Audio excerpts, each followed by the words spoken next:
Salut à toutes et à toutes, c'est Ismar. Aujourd'hui, on se retrouve pour une nouvelle vidéo pour parler de vos Canadiens de Montréal. Aujourd'hui, on est là tout simplement pour se parler de Oliver Kapanen. Je me suis dit, j'avais fait une vidéo sur ma chaîne anglaise il y a quelques semaines pour parler de Kapanen et de son potentiel. Est-ce que c'est un potentiel 4e centre, 3e centre, 2e centre? C'est quoi qu'on peut s'attendre de Kapanen? Là, il y a eu un bon début de saison, ça va bien, il joue bien, on voit des bonnes choses. Je me suis dit, je vais faire une vidéo en français aussi pour parler de Kapanen, puis de ce qu'il apporte, puis de qu'est-ce qu'on pourrait voir de lui dans les prochaines années avec le CH. Avant d'embarquer là-dedans, je vous invite à vous abonner à la chaîne si ce n'est pas déjà fait. L'objectif, c'est de se rendre à 10 000 abonnés avant la fin de la saison régulière du Canadien. Il nous reste le temps en masse. Donc, si tu n'es pas abonné, près de 95% des gens qui regardent les vidéos ne sont pas abonnés. Si tu veux du contenu sur les Canadiens tout au long de la saison, abonne-toi, active la cloche des notifications. Si tu pouvais laisser un petit like pour m'aider à faire grandir la communauté, ce serait super gentil. Si on pouvait atteindre 91 likes cette vidéo pour le numéro de Kapanen, ce serait vraiment, vraiment malade. Je vous remercie chacun d'entre vous. Donc, Kapanen. Kapanen, quand il est arrivé, on s'est dit, OK, l'année dernière. Mettons, on remonte à l'année dernière. On regardait Kapanen, on s'est dit, ouais, Kapanen, c'est un Jake Evans. Kapanen, c'est le gars qui va prendre la place à Jake Evans. C'est Jake Evans, l'année dernière, il restait juste un an à son contrat. Son avenir à Montréal était incertain. On ne savait pas s'il allait rester, se faire échanger à date limite, et juste partir en tant qu'agent libre. Finalement, il a prolongé. Mais quand Kapanen est arrivé, on s'est dit, OK, ça va être lui ou Owen Beck qui vont prendre la place de Jake Evans à quelque part dans le futur. Fait qu'on a étiqueté Kapanen comme futur 4e centre directement. Il est reparti en Europe, fait presque un point par match dans la meilleure ligue de Suède, revenu, très bien performé avec le Rocket de Laval en série. Il a joué un peu avec les Canadiens aussi, ici et là, en début, en fin de saison.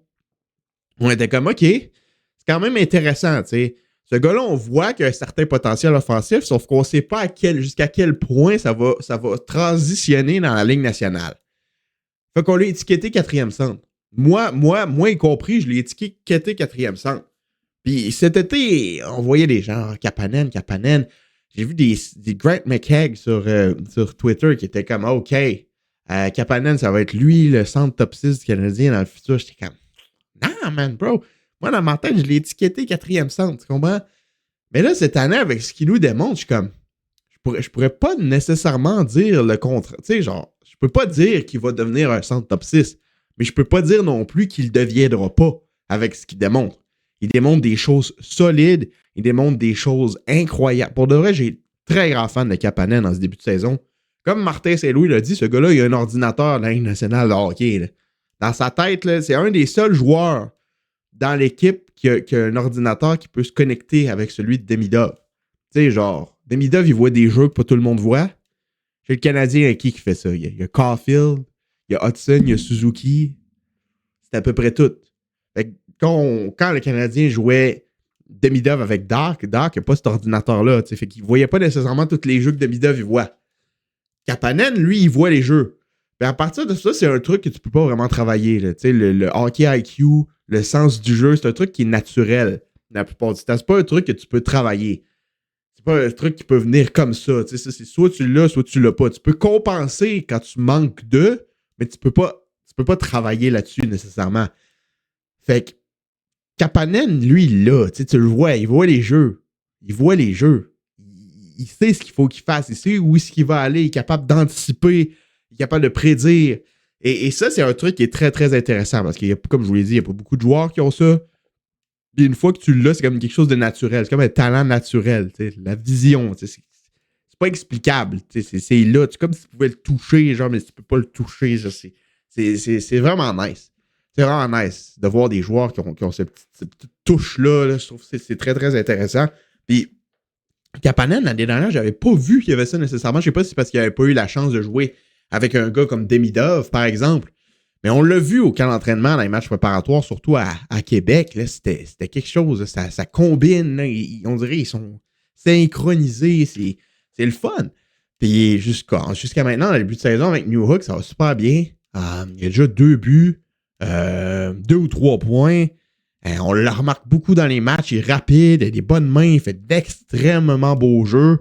Moi, pour vrai, Kapanen, je suis très, très impressionné. Mais maintenant, j'ose le dire, le ciel, le sky is the limit pour lui. Il n'y a pas de limite à ce que ce gars-là peut venir. L'étiquette de 4e centre, on lui enlève. Pour y mettre un point d'interrogation, ça va être lui qui va décider c'est quoi son potentiel. Pas vrai. Ce gars-là est talentueux. Ce gars-là a tout ce qu'il faut pour devenir un joueur top 6 de la Ligue nationale et je le pense réellement. Est-ce que je dis que ça va arriver à 100%? Non. Mais ce gars-là a ce qu'il faut pour devenir un centre top 6 dans la Ligue nationale. 100%. Il y a tout. Il y a tous les atouts. Puis à son jeune âge, avoir eu les saisons qu'il a eues au niveau européen, que ce soit dans la Ligue élite de Finlande ou la Ligue de Suède, faut le faire quand même. Là. Il a été près du point par match dans ces deux ligues-là, un très très jeune âge. Il n'y a pas beaucoup de joueurs, il n'y a pas beaucoup de jeunes prospects qui ont fait ça dans l'histoire. Donc oui, Oliver Kapanen, moi je suis prêt à le dire, potentiel top 6. Son plafond, c'est un top 6. Pas vrai. Pas vrai, là. Puis avec ce qu'il démontre en début de saison, moi je pense qu'il va continuer de s'améliorer, il va continuer de bâtir là-dessus. Puis pour vrai, le sky's the limit, je l'ai dit. Le ciel est la limite pour Oliver Kapanen. Et je suis très très surpris, je suis content de voir ça. J'ai hâte de voir où ça va aller. J'ai hâte de voir combien de points il va faire cette saison. J'ai hâte de voir de quoi ça va. C'est pas vrai, je suis très très excité. Je m'attendais pas à dire ça, mais je suis très très excité pour Oliver Kapanen. Ouais. Puis ça, c'est pas bon pour des gars comme Owen Beck. Là. Parce que si Kapanen il prend le step, il n'y a plus de place pour Owen Beck. Tu comprends? Fait que là, il va y avoir des décisions difficiles qui vont devoir être prises. Difficiles décisions qui vont devoir être prises chez le Canadien dans les prochaines années à cause qu'il y a énormément de talent. Puis quand tu vois, il y a Michael Hage aussi qui s'en vient. C'est une dinguerie monumentale. Ils ne pourront pas garder tous ces gars-là. Ils pourront pas garder tous ces gars-là parce que moi, Owen Beck, Kapanen, Michael Hage, c'est des gars qui ont un bon potentiel et qui vont devenir d'excellents joueurs de la Ligue nationale. Fait que tu peux pas avoir tous ces gars-là. Là. Ta ligne de centre, tu peux pas avoir 8 centres dans ton équipe. Fait que ça va être très, très intéressant de voir ce que le Canadien va faire cette saison, voir où ce que Kapanen va aller, comment il va se développer, de quoi va avoir l'air sa saison. Puis ça va être aussi intéressant de voir ce que le Canadien va faire dans les prochaines années avec tous les jeunes talents qu'ils ont dans leur équipe. Tu sais, le noyau est jeune. Puis il y a énormément de jeunes talents qui arrivent aussi. Là. Fait que ça va être intéressant de voir. Ils pourront pas garder tout le monde. Puis ça va être vraiment intéressant à suivre. Ça va être vraiment intéressant à voir.